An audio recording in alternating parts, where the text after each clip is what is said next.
பரிசுத்த வேதாகமம் புதிய ஏற்பாடு யோவானுக்கு வெளிப்படுத்தின விசேஷம் 6ஆம் அதிகாரம். ஆட்டுக்குட்டியானவர் முத்திரைகளில் ஒன்றை உடைக்கக் கண்டேன். அப்பொழுது 4 ஜீவன்களில் ஒன்று என்னை நோக்கி, நீ வந்து பார் என்று இடி முழக்கம் போன்ற சத்தமாய் சொல்ல கேட்டேன். நான் பார்த்தபோது இதோ ஒரு வெள்ளை குதிரையை கண்டேன். அதன் மேல் ஏறி இருந்தவன் வில்லை பிடித்திருந்தான். அவனுக்கு ஒரு கிரீடம் கொடுக்கப்பட்டது. அவன் ஜெயிக்கிறவனாகவும் ஜெயிப்பவனாகவும் புறப்பட்டான். அவர் 2ஆம் முத்திரையை உடைத்தபோது 2ஆம் ஜீவனானது, நீ வந்து பார் என்று சொல்ல கேட்டேன். அப்பொழுது சிவப்பான வேறொரு குதிரை புறப்பட்டது. அதன் மேல் ஏறி இருந்தவனுக்கு பூமியில் உள்ளவர்கள் ஒருவரையொருவர் கொலை செய்யத்தக்கதாக சமாதானத்தை பூமியிலிருந்து எடுத்து போடும்படியான அதிகாரம் கொடுக்கப்பட்டது. ஒரு பெரிய பட்டயமும் அவனுக்கு கொடுக்கப்பட்டது. அவர் 3ஆம் முத்திரையை உடைத்தபோது 3ஆம் ஜீவனானது, நீ வந்து பார் என்று சொல்ல கேட்டேன். நான் பார்த்தபோது இதோ ஒரு கருப்பு குதிரையை கண்டேன். அதன் மேல் ஏறி இருந்தவன் ஒரு தராசை தன் கையிலே பிடித்திருந்தான்.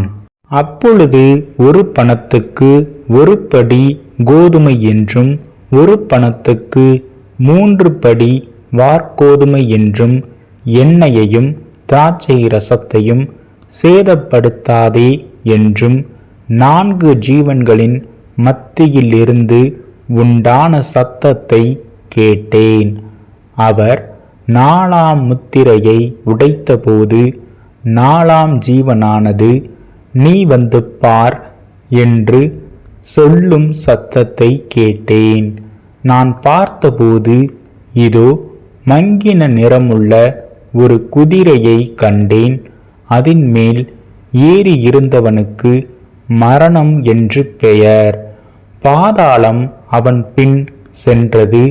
பட்டயத்தினாலும் பஞ்சத்தினாலும் சாவினாலும் பூமியின் துஷ்ட மிருகங்களினாலும் பூமியின் காற்பங்கிலுள்ளவர்களை கொலை செய்யும்படியான அதிகாரம் அவைகளுக்கு கொடுக்கப்பட்டது.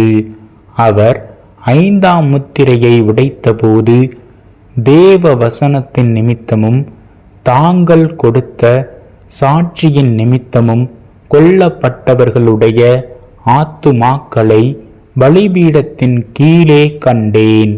அவர்கள், பரிசுத்தமும் சத்தியமுமுள்ள ஆண்டவரே தேவரீர், பூமியின் மேல் குடியிருக்கிறவர்களிடத்தில் எங்கள் இரத்தத்தை குறித்து எதுவரைக்கும் நியாய தீர்ப்பு செய்யாமலும் பழி வாங்காமலும் இருப்பீர் என்று மகா சத்தமிட்டு கூப்பிட்டார்கள். அப்பொழுது அவர்கள் ஒவ்வொருவருக்கும் வெள்ளை அங்கிகள் கொடுக்கப்பட்டது.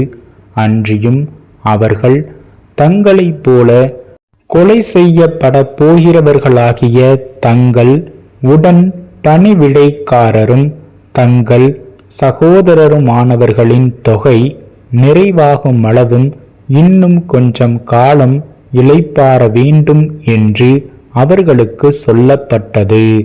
அவர் 6ஆம் முத்திரையை உடைக்கக் கண்டேன். இதோ பூமி மிகவும் அதிர்ந்தது.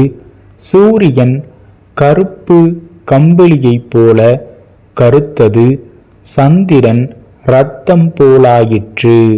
அத்திமரமானது பெருங்காற்றினால் அசைக்கப்படும்போது அதன் காய்கள் உதிர்கிறது போல வானத்தின் நட்சத்திரங்களும் பூமியிலே விழுந்தது.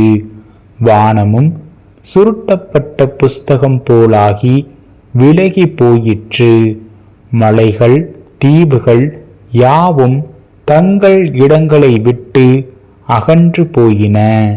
பூமியின் ராஜாக்களும் பெரியோர்களும் ஐஸ்வர்யவான்களும் சேனை தலைவர்களும் பலவான்களும் அடிமைகள் யாவரும் சுயாதீனர் யாவரும் பர்வதங்களின் குகைகளிலும் கண்மலைகளிலும் ஒளித்து கொண்டு பர்வதங்களையும் கண்மலைகளையும் நோக்கி, நீங்கள் எங்கள் மேல் விழுந்து சிங்காசனத்தின் மேல் வீற்றிருக்கிறவருடைய முகத்திற்கும் ஆட்டுக்குட்டியானவருடைய கோபத்திற்கும் எங்களை மறைத்து கொள்ளுங்கள். அவருடைய கோபாக்கினையின் மகா நாள் வந்துவிட்டது, யார் நிலை நிற்கக்கூடும் என்றார்கள்.